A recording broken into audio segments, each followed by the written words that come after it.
Assalamualaikum warahmatullahi wabarakatuh. Apa kabar semua anak-anakku? Semoga kalian selalu dirahmati oleh Allah Subhanahu wa taala dan selalu diberi kesehatan. Nah, pada kesempatan kali ini Ibu akan mengucapkan selamat kepada kalian karena kalian sudah menjadi siswa dan siswi SMP Muhammadiyah 2 Kadungora. Harapan Ibu, kalian bisa sukses dan menjadi generasi yang bisa menjaga nama baik sekolah, menjadi generasi yang mengharumkan nama keluarga, bangsa, dan negara. Oke, sebelum ke materi pembelajaran, Ibu terlebih dahulu akan mengucapkan terima kasih karena kalian sudah ikut berpartisipasi dalam mata pembelajaran PPKN kali ini. Nah, sebelum pada mata pembelajaran, mari kita terlebih dahulu untuk berdoa kepada Tuhan Yang Maha Esa. Semoga pembelajaran yang akan kita lakukan berjalan dengan baik. Semester 1 ini, bab pertama yaitu mengenai perumusan Pancasila sebagai dasar negara. Nah, yang terbagi dalam subbab atau beberapa materi. Yang pertama yaitu proses perumusan Pancasila sebagai dasar negara. Yang kedua yaitu penetapan Pancasila sebagai dasar negara. Yang ketiga, semangat pendiri negara dalam merumuskan dan menetapkan Pancasila sebagai dasar negara.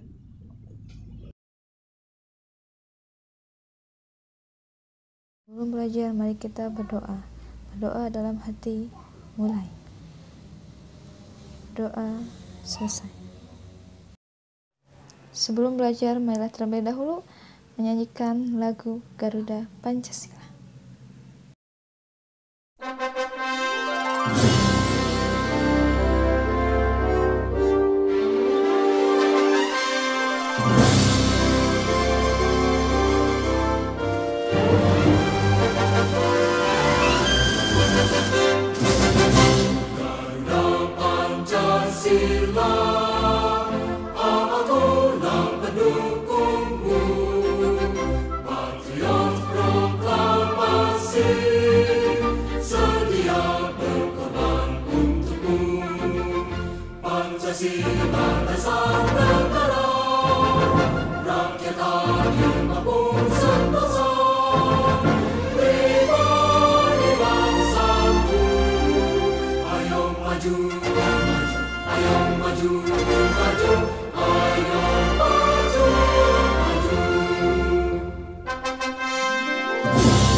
Sejarah proses perumusan Pancasila sebagai dasar negara.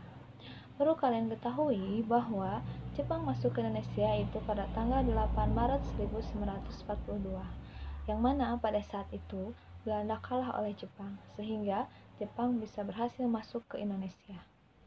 Belanda pada saat itu menyerah tanpa syarat kepada Jepang, yang akhirnya banyak para rakyat Indonesia percaya bahwa Jepang adalah pemimpin Asia, pelindung Asia, cahaya Asia. Namun ternyata Jepang sama saja dengan Belanda yang hanya ingin meraup semua kekayaan yang dimiliki oleh bangsa Indonesia. Nah, ternyata Jepang itu tidak bertahan lama atas kemenangannya terhadap Asia. Banyak sekali para pihak sekutu yang ingin melawan Jepang pada saat itu. Kemudian banyak sekali terjadi perlawanan dari pihak Indonesia, yaitu para tentara Indonesia atau PETA, sehingga terdesaklah pada saat itu Jepang supaya bisa menarik perhatian dari rakyat Indonesia, maka pada saat itu Jepang menjanjikan kemerdekaan bagi bangsa Indonesia. Nah, yaitu dengan membuat yaitu suatu badan penyelidik usaha-usaha persiapan kemerdekaan Indonesia atau BPUPKI. Nah, dalam bahasa Jepang, nama lain dari BPUPKI ini adalah Zokuritsu Zunbi Chushakai. BPUPKI diresmikan pada tanggal 29 April 1945. Nah, pada saat itu, BPUPKI itu beranggotakan 69 orang yang terdiri dari 62 orang dari perwakilan Indonesia dan 7 orang dari perwakilan Jepang. Kemudian BPUPKI ini sendiri diketuai oleh KRT Raziman Widjodiningrat. Dan wakil ketua BPUPKI adalah Ichi Bangaseo Yoshio dan dari Indonesia yaitu RP Suroso. Adapun tugas dari BPUPKI sendiri yaitu untuk menyelidiki, kemudian mempelajari serta menyiapkan hal-hal yang berkaitan dengan kemerdekaan Indonesia pada saat itu. BPUPKI sendiri ini melaksanakan sidang 2 kali, yaitu sidang ke-1 pada tanggal 29 Mei 1945 sampai 1 Juni, yaitu membahas tentang dasar negara. Dan sidang yang kedua yaitu pada tanggal 10 sampai 17 Juli 1945 membahas tentang Undang-Undang Dasar Negara. Selaku ketua sidang BPUPKI, KRT Raziman Widjodiningrat yaitu mengutarakan bahwa untuk membuat suatu negara harus diperlukan dasar negara. Nah, apa itu dasar negara? Nah, dasar negara di sini yaitu merupakan fondasi bagi berdirinya suatu negara. Ibaratnya saja, apabila satu bangunan rumah kalau tidak memiliki fondasi, maka rumah itu akan cepat runtuh. Nah, halnya sama dengan suatu negara. Negara pun harus memiliki sebuah fondasi yang kuat dan kokoh supaya terciptanya suatu negara yang lebih maju, lebih berkualitas, dan negara yang lebih baik lagi. Adapun beberapa para tokoh, para pendiri negara yang mengutarakan idenya yaitu tentang rumusan dasar negara. Salah satunya yaitu seperti Muhammad Yamin, kemudian Supomo dan Soekarno. Nah, yang pertama yaitu rumusan dasar negara yang diutarakan oleh Muhammad Yamin. Pada tanggal 29 Mei 1945, Muhammad Yamin mengutarakan tentang rumusan dasar negara, yaitu tentang peri kebangsaan, peri kemanusiaan, peri ketuhanan, peri kerakyatan, dan kesejahteraan.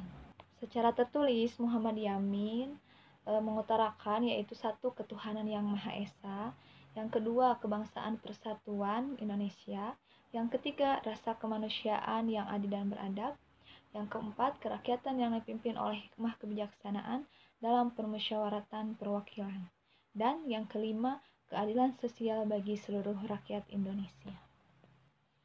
Yang kedua dari para pendiri negara yaitu dari Supomo yang mengutarakan bahwa sebuah dasar negara itu harus terdiri dari 5 unsur dasar yang akan merdeka. Salah satunya yaitu persatuan, kekeluargaan, keseimbangan lahir dan batin, keadilan rakyat, dan musyawarah. Dan yang ketiga yaitu oleh Soekarno, yang mana pada tanggal 1 Juni beliau mengutarakan rumusan dasar negara yang terdiri dari 1. Nasionalisme dan kebangsaan Indonesia, 2. Internasionalisme, 3. Dan kemanusiaan, yang ketiga mufakat atau demokrasi, yang keempat kesejahteraan sosial, yang kelima ketuhanan yang Maha Esa. Sehingga dikenallah pada saat itu bahwa pada tanggal 1 Juni sebagai hari lahir Pancasila. Sekian materi pembelajaran dari Ibu. Semoga materi tersebut bermanfaat buat kita semua. Wabillahi taufiq wal hidayah. Wassalamualaikum warahmatullahi wabarakatuh.